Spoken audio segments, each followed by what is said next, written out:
O verão na casa do meu tio sempre foi a melhor parte do ano. Aos 12 anos, eu vi aquelas férias como uma fuga do asfalto quente da cidade, um mergulho no verde puro do interior. A casa, antiga e de madeira, ficava bem na beira de um mato, tão fechado que parecia engolir a luz. O final da tarde se transformava num pressentimento estranho. Era um lugar onde as histórias de assombração que meus primos, Bia e Lucas, contavam ganhavam vida própria, com o cheiro da fogueira e o barulho sem fim dos grilos. Mas naquela noite, a coisa foi diferente. Eu não conseguia dormir de jeito nenhum. O ar estava pesado, não só por causa da chuva que tinha caído, mas por um silêncio esquisito que parecia prender a respiração de toda a mata. Os grilos, que normalmente me davam sono, estavam quase mudos. Deitado na cama improvisada no quarto que eu dividia com Lucas, eu revirava de um lado para o outro. Ele, alheio a tudo, roncava baixinho. A curiosidade, ou talvez a sensação de que algo estava errado, me tirou da cama. A janela do quarto dava para os fundos da casa, onde o jardim impecável do meu tio acabava de repente, dando lugar à bagunça selvagem da floresta. Fui na ponta dos pés, espiando pelo vidro embaçado. No começo, eu só via as silhuetas conhecidas das árvores, balançando de leve com o vento. Mas aí, meus olhos pararam numa coisa. Bem na beira do mato, onde o escuro era mais forte, tinha uma figura, alta, muito alta, e magra, tão magra que parecia quase um pedaço de papel contra o breu da floresta.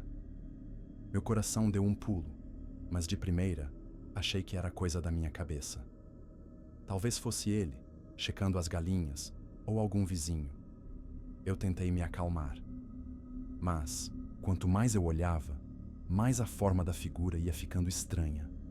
Os braços dela eram longos demais, pendiam ao lado do corpo e chegavam quase nos joelhos, com mãos que pareciam garras, dedos que se esticavam de um jeito medonho. Mas o que me gelou de verdade foi a cabeça, inclinada. Não como uma pessoa curiosa, mas com uma torção esquisita, como se estivesse sempre olhando para um lado, e parecia estar me olhando. Não a casa, mas direto para a minha janela. Para mim. Um arrepio me subiu pela espinha. Não era o meu tio. Aquilo não era gente. Eu fiquei sem ar, preso entre a curiosidade e o medo. A criatura, devagar, deu um passo para a frente. Só um. E nesse movimento, mais detalhes apareceram. As pernas eram tortas, com uma curva que me lembrou as patas de um animal que tinha sido obrigado a ficar em pé. A pele parecia escura e cheia de dobras, sugando a pouca luz que tinha. E aí, os olhos. Eles me acharam de novo. Não eram o reflexo da lua ou da luz fraca da casa. Tinha um brilho neles. Um brilho fraco, quase sumido, mas que era dela. Um brilho que não era deste mundo. Vinha de um lugar muito, muito fundo e queimava com uma curiosidade fria e antiga. Foi naquele segundo que a ficha caiu. Aquela coisa não era humana e estava me observando. O medo me acertou como um soco no estômago. Minhas pernas, que antes estavam duras, agora tremiam sem parar. A imagem da criatura ficou gravada na minha cabeça. Uma voz lá dentro de mim, urgente, gritou: "Para de olhar! Se você continuar, ela vai te pegar!" Sem pensar, eu me joguei no chão, me escondendo no escuro debaixo da janela. Meus joelhos bateram na madeira com um barulho. Eu agarrei as cortinas, puxando-as para perto, como se o pano pudesse me proteger. Meu coração parecia um tambor dentro, do meu peito.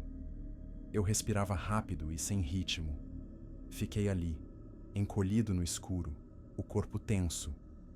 O medo era uma coisa viva, pesada e fria. Os minutos se arrastaram, parecendo uma eternidade. O silêncio da noite parecia mais alto. Cada farfalhar de folha, cada estalo da madeira, virava um barulho sinistro. Eu não ia olhar de novo, de jeito nenhum. Tinha certeza de que, se espiasse, ela estaria ali, mais perto, talvez já na janela, com aqueles braços longos tentando me alcançar.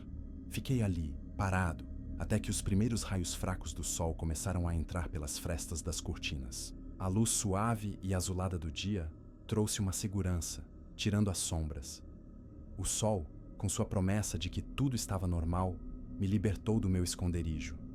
Quando levantei, minhas pernas ainda estavam bambas. Fui até a janela, com medo, e olhei para fora. O jardim estava em paz.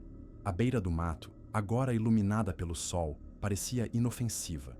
Nenhuma figura magra, nenhuma sombra estranha.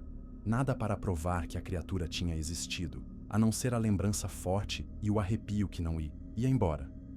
No café da manhã, a conversa animada dos meus primos e do meu tio parecia me acalmar.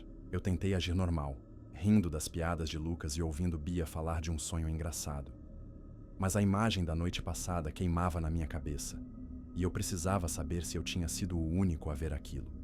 Com uma coragem que mal tinha e, tentando parecer que não era nada, perguntei para os meus primos: "E aí, vocês já viram alguma coisa esquisita no mato de noite? Tipo, uma figura alta?" Lucas, que estava ocupado comendo panqueca, só riu. "Ah, qual é, cara? Tá com medo das histórias de assombração do tio? É só sua imaginação." Ele piscou para mim. Mas Bia, que estava na minha frente, parou de mastigar. Os olhos dela, que antes estavam normais, perderam o foco por um segundo, e ela ficou pálida. Ela me olhou, depois para o Lucas, depois para a cozinha, como se estivesse checando se alguém mais estava ouvindo. A tensão no rosto dela era de verdade. Ela esperou um pouco, depois se inclinou na mesa, falando baixinho e sério. "Não, fala. Disso." Ela disse cada palavra devagar, os olhos me pedindo para entender. "O que mora lá fora, a gente não fala sobre isso. Ele não gosta." O que Bia disse me atingiu em cheio. Não era imaginação. Não era um sonho. Ela sabia. Ela sabia sobre o que mora lá fora. E o medo dela era tão real quanto o meu. Eu nunca mais toquei no assunto. Nem com Bia, nem com Lucas. E com certeza não com meu tio, que gostava de contar lendas locais, mas que, segundo Bia, tinha um ponto cego para essa criatura. O silêncio dela e o jeito que ela me avisou confirmaram que o que eu tinha visto era de verdade. E mesmo adulto, a pergunta não sai da minha cabeça. O que teria acontecido se eu não tivesse desviado o olhar? O que aquela criatura queria?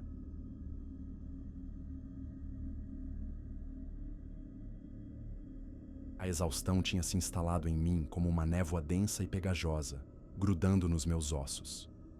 Eu estava na BR-163, a única rota para casa depois de 14 horas de um evento corporativo em Belém.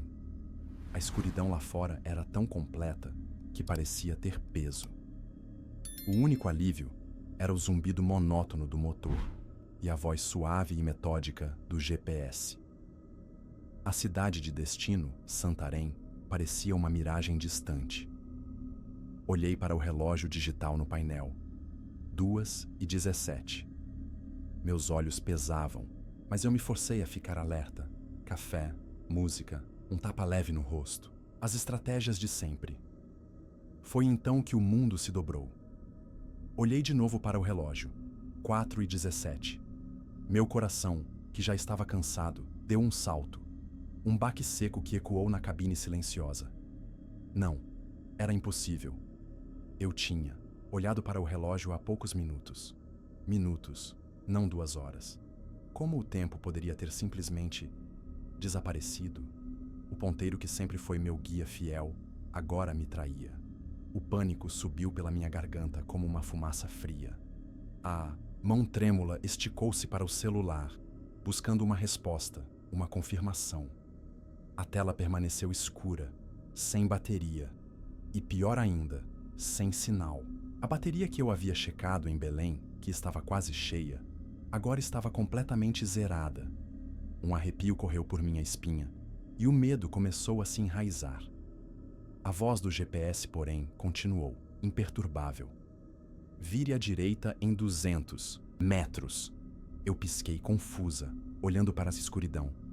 "Direita? Não há nenhuma entrada por aqui." Desacelerei, e a luz dos faróis revelou uma trilha de terra vermelha que se abria na mata, quase engolida pelo matagal. Aquela não era a minha rota. O GPS sempre me levava até o fim do asfalto. Hesitei, mas a voz robótica insistiu. "Vire à direita. Rota alternativa calculada." O pavor já havia se tornado um companheiro de viagem, e a razão, uma bagagem esquecida. Eu virei o volante, sentindo o carro balançar na terra solta. O som dos pneus no barro era um ruído estranho, abafando o ronco do motor. A mata, que antes era uma parede distante, agora me envolvia por todos os lados. As árvores gigantes, com suas copas densas, formavam uma cúpula negra que impedia a passagem de qualquer luz da lua. Era como entrar no estômago de uma criatura. O ar se tornou denso e úmido, com um cheiro de vida selvagem e terra molhada. A cada metro, a escuridão se aprofundava. O silêncio era absoluto, exceto pelo som do carro. Eu estava em um túnel de breu, e o medo, uma sensação tão física, apertava meu peito. A cada metro, a escuridão se aprofundava. O silêncio era absoluto, exceto pelo som do carro. Eu estava em um túnel de breu, e o medo, uma sensação tão física, apertava meu peito. Foi então que o carro engasgou, um suspiro moribundo, e o motor silenciou. As luzes dos faróis se apagaram, mergulhando-me em uma escuridão total, completa. O carro, meu único refúgio, agora era uma tumba de metal. Fiquei imóvel, o coração batendo forte, meus ouvidos atentos a qualquer som.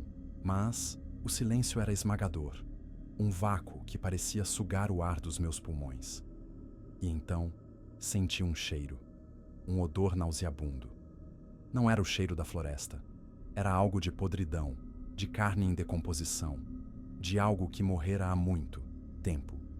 E então ouvi um gemido baixo, arrastado, que vinha da mata à minha esquerda. Não era um gemido humano, mas algo mais primal, mais selvagem. Ele se arrastava, quebrando galhos. Meu pânico me impedia de respirar. Eu não podia me mover. Virei a cabeça para a janela do passageiro, forçando meus olhos a se adaptarem, e eu a vi. Uma sombra, primeiro. Depois, a forma de uma criatura, que parecia ser um veado. Mas algo estava errado. A criatura andava com dificuldade, a pata dianteira esquerda se arrastando na terra. Eu me forcei a olhar mais de perto, e o horror tomou conta de mim.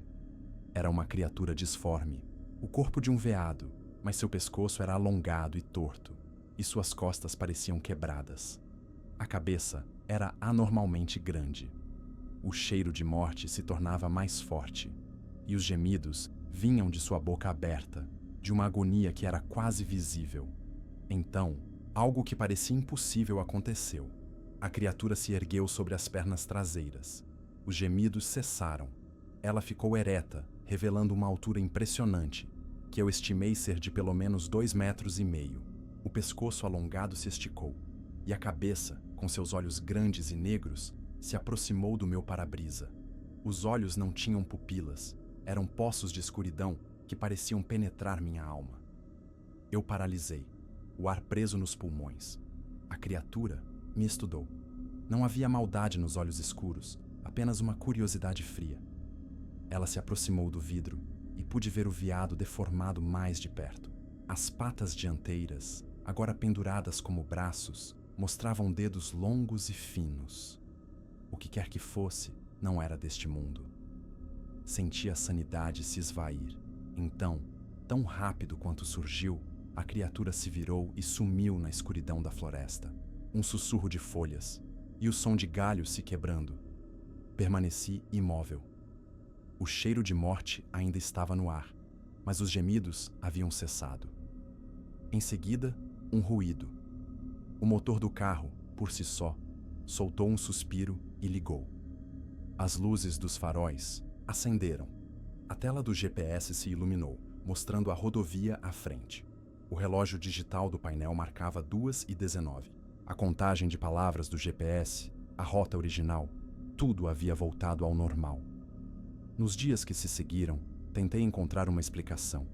Procurei a estrada de terra no Google Maps. Usei coordenadas, a descrição da curva, mas o mapa só mostrava uma densa floresta.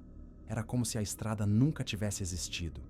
A criatura, o tempo perdido, o cheiro de podridão, tudo se tornou uma lembrança solitária, uma memória que só eu possuía. Eu sei o que vi, mas não tenho como explicar. E é assim que essa história termina.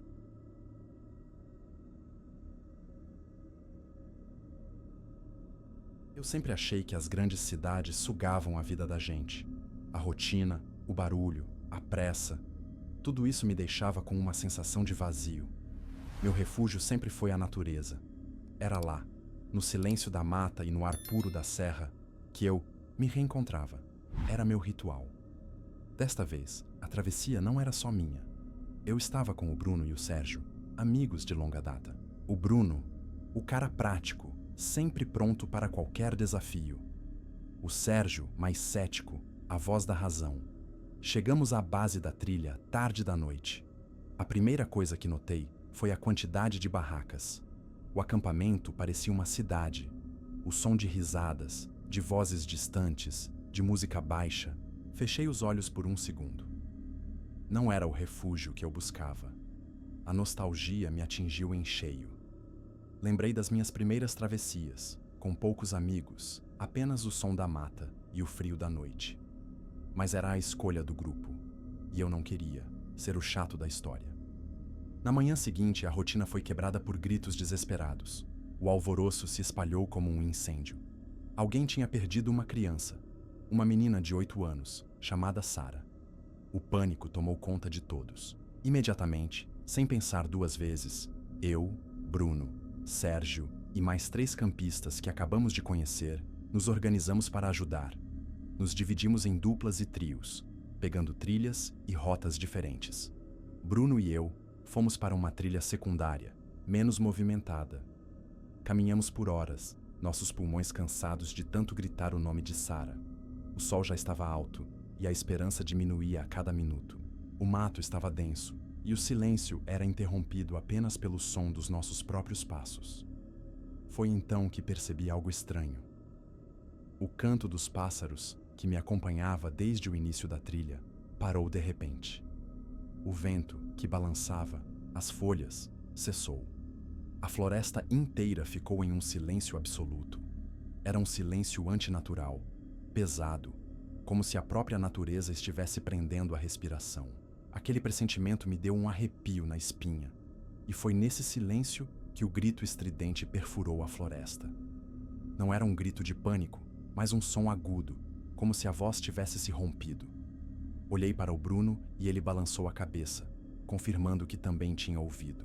Corremos na direção do som, com a adrenalina a 1000. O som nos levou a uma clareira com grandes pedras, como se um gigante as tivesse jogado ali. No centro, havia um poço escuro, um buraco profundo e sinistro. A voz vinha de lá de dentro. Era a voz de uma criança, mas tinha um eco perturbador, como se a voz dela estivesse rasgando a garganta. Olhei para dentro do buraco, mas a escuridão era total. Não dava para ver o fundo. Era a Sara. Sua voz fraca pediu ajuda, e eu tentei tranquilizá-la, dizendo que a ajuda estava a caminho. Bruno, mais prático, se virou e correu de volta em busca de ajuda. "Fica com ela!" ele gritou, enquanto desaparecia entre as árvores. Fiquei, sozinho, à beira do poço. O silêncio voltou, mas agora era tenso, pesado. A voz de Sara parecia vir de uma distância muito grande, e a cada palavra ela soava mais e mais estranha. "Me ajude. Está escuro. Venha me buscar." A voz, que antes era uma súplica, começou a mudar de tom. A doçura infantil sumiu, e ela soou mais grave, mais exigente. "Desça aqui. Está frio. Venha comigo." A voz não era mais de Sara, mas uma imitação grotesca. Um arrepio subiu pela minha espinha. Aquele poço não parecia natural. As pedras, ao redor, pareciam ter sido dispostas de forma ritualística, não por acidente. O pavor me invadiu. A voz, que antes era uma súplica, virou uma exigência. Eu hesitei, e a voz se tornou ainda mais perturbadora, quase como um rosnado. "Eu sei quem você é, Pedro. Venha comigo." A voz se tornou mais complexa, um eco bizarro da minha própria voz, com um sotaque estranho e um tom zombeteiro. "Você adora a natureza, não é, Pedro? Acha que ela te acolhe? Venha comigo e veja o que ela realmente é. Eu não sei como." Ela sabia o meu nome. A Sarah não me conhecia. O pânico me atingiu em cheio. Eu me afastei do poço e a voz se transformou em algo desumano. Um grito estridente, uma risada demoníaca que ecoou por todo o vale. Não era a voz de uma criança, era algo antigo, algo maligno. A risada soava como 1000 vozes em uníssono, com o som do vento, do farfalhar das árvores, do ranger das pedras, tudo se misturando em uma sinfonia macabra. Eu corri. Corri como nunca havia corrido na vida. O ar cortava meus pulmões, minhas pernas pareciam de chumbo, e cada passo era uma luta. Eu não olhei para trás. Eu não podia. A voz, ou o que quer que fosse, parecia me seguir, se espalhando por todo o vale, como um eco que não iria sumir. Quando estava na trilha principal, me deparei com um guarda florestal. Ele me acalmou, e eu, ainda ofegante, tentei explicar o que tinha acontecido. O guarda, com uma calma assustadora, disse que a Sarah já havia sido encontrada em outra trilha, a mais de 3 quilômetros de onde eu estava. A menina estava segura, e contou que se perdeu na floresta após seguir a voz de sua mãe, que a chamava de dentro da mata. Eu, confuso e apavorado, perguntei sobre o poço na clareira. O guarda de repente mudou de semblante. Seus olhos se arregalaram por um segundo e ele hesitou. Não há poços por aqui, meu jovem. Aquela área é só mata fechada. A forma como ele agiu, a negação, a forma como seu corpo mudou, me mostrou que ele sabia de algo. Ele me orientou a voltar para o acampamento, e eu saí de lá sem olhar para trás. No acampamento, contei tudo a Sérgio, com Bruno me dando força. O Sérgio, cético, balançou a cabeça. Foi só a exaustão, cara, alucinação de vocês. Mas quando eu olhava para ele, a gente sabia. Bruno e eu sabíamos. O guarda florestal, que apareceu minutos depois, confirmou a história do Sérgio, de um jeito frio, como se nada tivesse acontecido. Depois daquele dia, a natureza nunca mais foi a mesma para mim. O silêncio que eu amava, hoje, é um silêncio que me avisa. E de vez em quando estou sozinho no mato, juro que ainda escuto, no meio do vento, a voz daquela coisa, chamando pelo meu nome, e eu me pergunto se um dia ela vai me chamar de novo.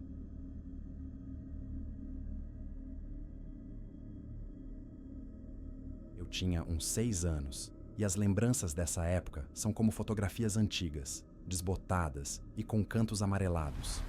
A maioria é cheia de sol e risadas, mas há uma que é nítida, escura e pesada, como um filme de terror em preto e branco. É a história de um verão, um dia quente demais, e um menino que mudou tudo o que eu pensava sobre o mundo e sobre mim. Era uma tarde de semana. Minha mãe estava fora, o que era raro. Meu irmão mais novo, que devia ter uns 2 anos, estava doente com uma febre que não passava, e ela o levou ao hospital. Eu fiquei sozinho. A regra era clara: não saia e não abra a porta para ninguém, não importa o que aconteça. Eu era um garoto obediente. Tinha meu balanço no quintal, meu livro de quadrinhos e um copo de suco de laranja na mão. Por um bom tempo, eu estava feliz. A casa era um castelo, o quintal, meu reino. Mas a solidão, quando se é criança, é um bicho esquisito.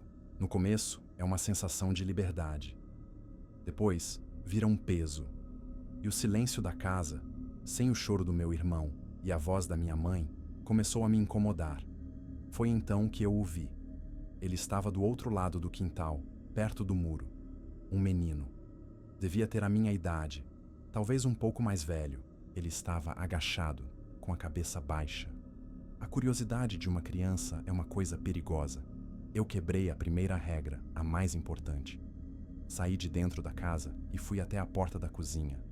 Fiquei ali, com os olhos vidrados nele, observando. O menino parecia diferente. Suas roupas, de uma cor esquisita, estavam sujas de terra.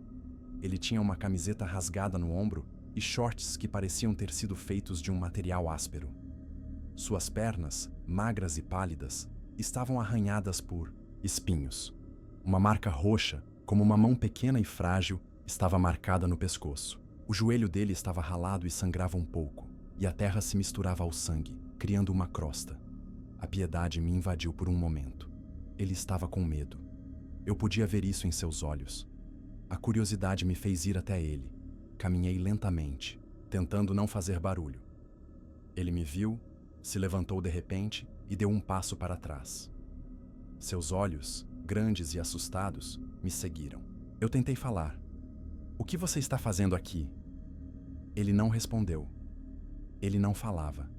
Ele apenas gesticulava, como se estivesse tentando me dizer algo, mas a comunicação falhava. Eu tentei de novo. "Você está bem?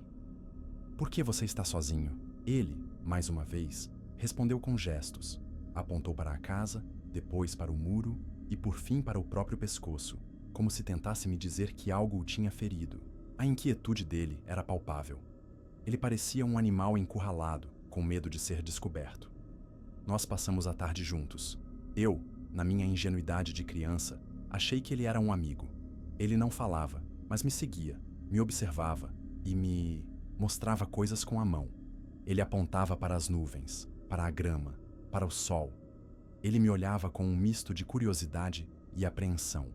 Quando o telefone tocou, eu tentei correr para atender, mas ele segurou o meu braço. Não de forma agressiva, mas de forma firme. Ele balançou a cabeça dizendo não. Eu achei estranho, mas não questionei. Era a regra de não atender o telefone para estranhos. Mas a voz da minha mãe, eu sabia que não era um estranho. Mas ele parecia tão desesperado que eu desisti de lutar. A tarde se transformou em uma brincadeira silenciosa. Eu o chamei para brincar no balanço. Ele me olhou, hesitou por um momento, mas sentou e se balançou comigo. Ele me empurrou e eu o empurrei. Depois, nós escalamos uma árvore juntos. Ele era muito bom em subir. Seus movimentos eram ágeis, como se ele já tivesse feito aquilo muitas vezes. De lá de cima, nós observamos a rua, os carros, as casas. Ele apontou para uma casa lá na frente e depois apontou para a nossa. Eu não entendi o que ele queria dizer, mas não me importei. Aquele silêncio, aquela solidão, parecia estar se enchendo de um novo tipo de mistério. Eu estava me sentindo seguro, e era um erro fatal. Foi então que a sirene do carro da minha mãe tocou. Eu olhei para a rua e vi o carro entrando na garagem. Olhei para o menino. Ele me olhou de volta, assustado, e sem dizer nada, correu para os fundos do quintal. Eu o segui, mas ele já tinha desaparecido. A porta do carro se abriu, e minha mãe saiu com meu irmão no colo, que parecia estar um pouco melhor. A preocupação dela era visível. Ela olhou para o quintal e viu que a porta da cozinha estava aberta. "Eu disse para você não abrir a porta, meu filho." Ela disse com a voz cheia de exaustão. "Eu não abri", eu disse. E foi nesse momento que o mundo se quebrou. Um estrondo alto, como uma bomba, ecoou pela casa. Corremos para a cozinha. A porta de vidro que dava para o quintal estava estilhaçada, com vidros espalhados por todo o chão. Uma pedra grande e escura, que tinha sido usada para quebrar o vidro, estava no meio da bagunça. Minha mãe ligou para a polícia. Quando os policiais chegaram, ela contou o que tinha acontecido. E depois, em um tom de voz que eu nunca tinha ouvido, ela disse que tinha ligado para casa enquanto estava no hospital e que alguém tinha atendido. Ela ouviu um ruído estranho, mas ninguém falou nada. Eu, com a minha inocência de criança, tentei contar para a polícia sobre o menino. Eles olharam para mim e depois para a minha mãe, como se eu estivesse inventando a história. Ele estava sujo, com o joelho ralado e uma marca roxa no pescoço, eu disse. Os policiais fizeram algumas perguntas, mas depois de um tempo, desistiram. Dias depois, o horror se aprofundou. Minha mãe, tentando voltar à rotina, percebeu que algo estava errado. Facas da cozinha, aquelas que ficavam no balcão, tinham sumido. A casa, que parecia intocada, tinha sido revirada por completo. Gavetas estavam abertas, objetos tinham sido movidos, e a chave reserva da casa, que ficava debaixo de uma pedra no quintal, havia sido roubada. Foi então que minha mãe se virou para mim, com lágrimas nos olhos. Ela me abraçou forte e disse que a pessoa que tinha atendido o telefone não era eu. Era a voz de um adulto, e a ficha caiu. O menino não era um amigo. Ele não estava ali por acidente. Ele estava me distraindo. A inocência da minha infância se quebrou naquele dia. Eu não sabia o que era um cúmplice, mas eu sabia que o menino, com seus olhos assustados e seus gestos estranhos, era parte de um plano. Ele era um cúmplice de um assalto. O horror era o fato de que eu o tinha ajudado, tinha brincado com ele, tinha compartilhado a minha solidão com um ladrão. Mas anos depois, a história se torna mais esquisita e o terror se aprofunda. A marca no pescoço, o joelho ralado, a forma como ele me impediu de atender o telefone. Por que um assaltante teria um cúmplice criança? A voz no Mia. O telefone não era dele. A forma como a casa foi revirada, tão silenciosamente, tão meticulosamente, enquanto eu estava no quintal, me faz questionar se o menino era mesmo um cúmplice de um assalto. Ou se era algo mais. Talvez ele estivesse me pedindo ajuda. Ou talvez ele fosse um prisioneiro. Um prisioneiro de algo que eu nunca conseguiria entender. O que eu sei é que a minha infância se quebrou naquele dia. E o fantasma daquele menino, com a marca roxa no pescoço e a chave da minha casa na mão, assombra os meus sonhos até hoje.